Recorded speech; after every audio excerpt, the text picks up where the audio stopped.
দর্শক ভাই, এই মেলা শুধু আজকে দিনের জন্যই না, আগামীকালকেও রয়েছে ঐতিহ্যবাহী সূর্যটি কেতুতলা বাজারের সংলগ্ন।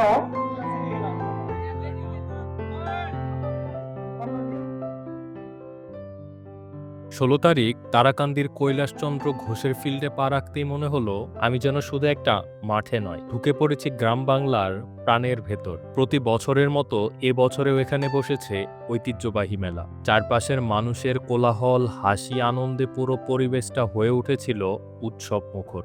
এই মেলা সারাদিন ধরে চলছে, আর সেই আনন্দে সামিল হতে দূর দূরান্ত থেকে মানুষ ছুটে এসেছে।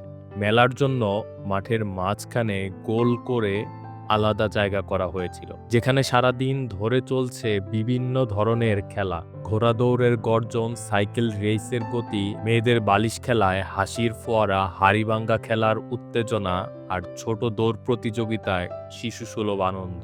সবকিছু মিলিয়ে মাঠের ভেতরের অংশটা ছিল প্রাণচঞ্চল ও আবেগে ভরা। প্রতিটি খেলায় দর্শকের করতালি আর উচ্ছ্বাস মাঠকে আরো জীবন্ত করে তুলছিল।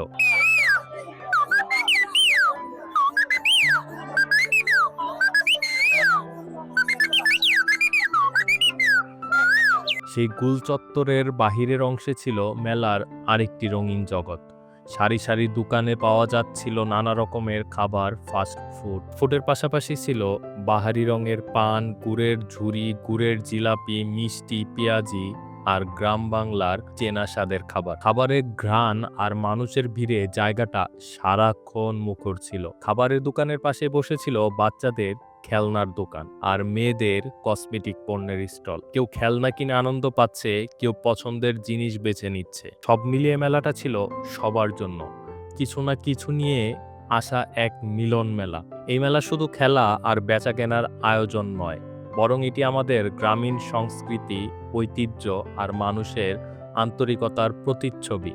তারাকান্দির কৈলাসচন্দ্র ঘোষের ফিল্ডে বসা এই মেলা প্রতি বছরই মনে করিয়ে দেয় গ্রাম বাংলার উৎসব মানেই আলাদা এক আবেগ, যা কখনোই পুরনো হয় না।